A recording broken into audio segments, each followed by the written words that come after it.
We're here to test the Rekluse TorqDrive clutch on the YZ125.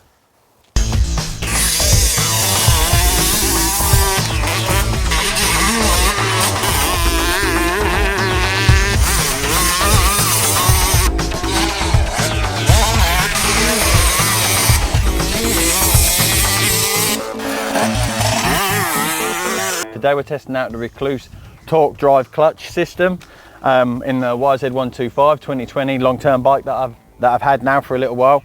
The standard clutch was definitely at the end of its life, you know, and I could feel that when I was riding around, and I thought to myself, I need to try something different. And now that I'm not a Yamaha rider and I haven't got a spare budget where I can just throw a new clutch in it, you know, at every race meeting or whenever I feel that the clutch is slipping just a little bit, and just, you know, just take the genuine clutch out and put a brand new one in. My advice to you on the genuine clutch setup as well is to replace the full lot. And when I say the full lot, I mean frictions and steels. So, you know, don't just replace the frictions and keep the steels, because normally what happens is that they go black and they glaze over, and after time you're making that clutch probably lifespan half of what it normally would be if you was to replace the lot. So maybe you're thinking that you're saving some money, but long term you're probably not.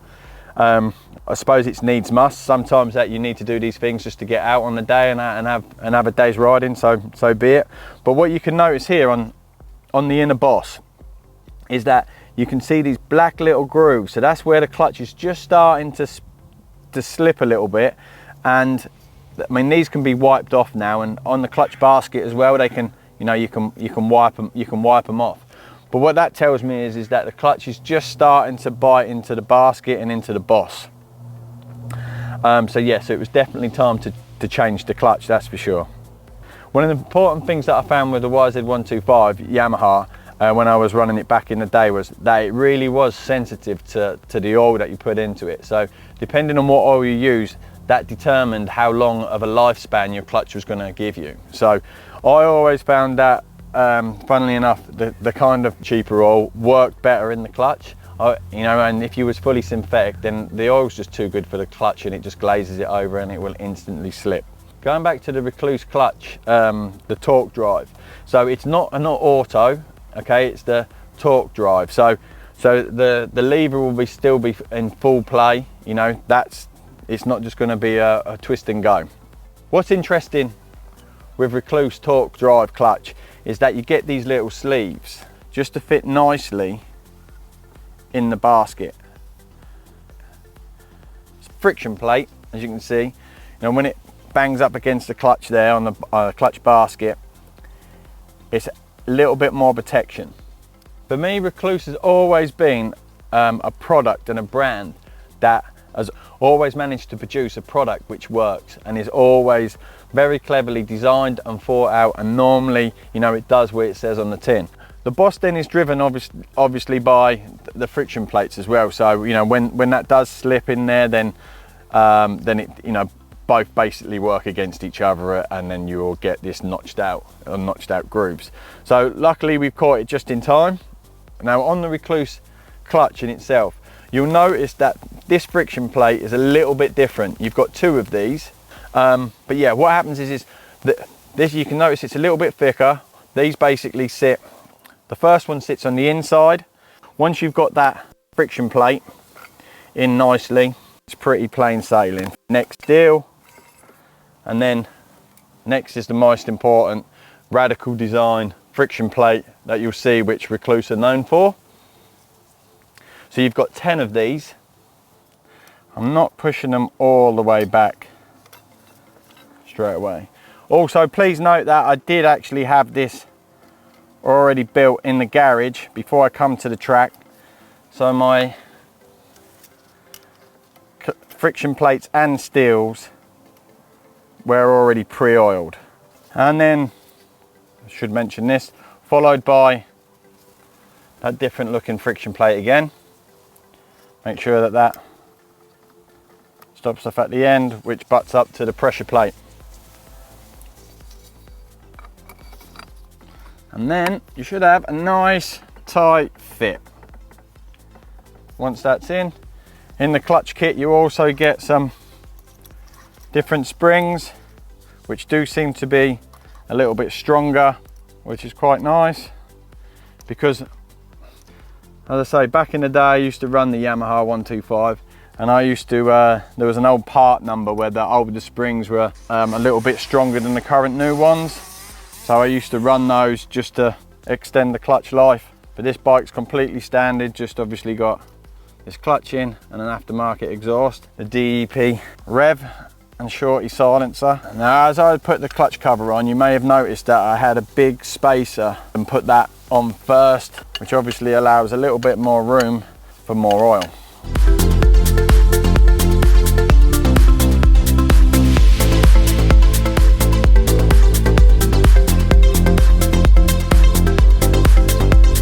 So this is new. This is the first time that I'll be trying the Rekluse oil. They advise this to go with their clutch kit, and obviously it's a 2050 weight. And as I was stating before about fully synthetic being too good for the genuine clutches, this actually is fully synthetic. So that's what they advise. So that's exactly what I'm gonna use and I'm gonna put in. I'm gonna have to multitask. Apparently men can't multitask. When I replaced the standard clutch with the Rekluse clutch, one of the things that I noticed was straight away up on the top lever I had a lot of free play.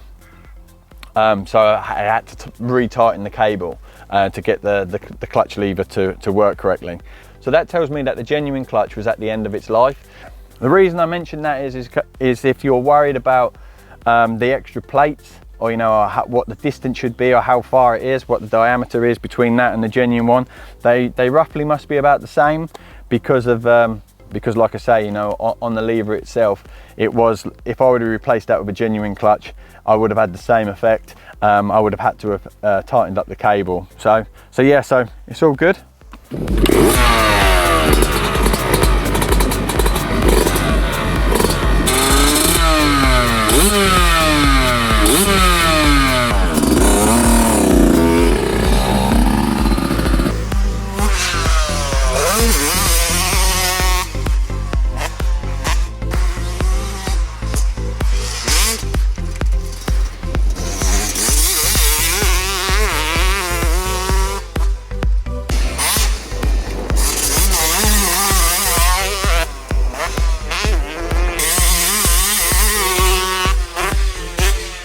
We fitted the Rekluse TorqDrive clutch system to the YZ125, and we've been out riding all day today on it. Any benefits to that? Personally, I believe there is some benefits.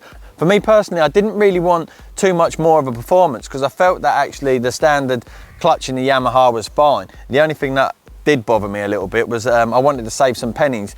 I wanted a clutch which would basically last a little bit longer than the standard Yamaha YZ125 clutch. Now, what did I feel when I was riding out there today? I felt that actually the clutch action in itself was really good. It was positive. I did feel that there was a little bit extra drive, which to be honest, surprised me, because that wasn't something that I was really expecting.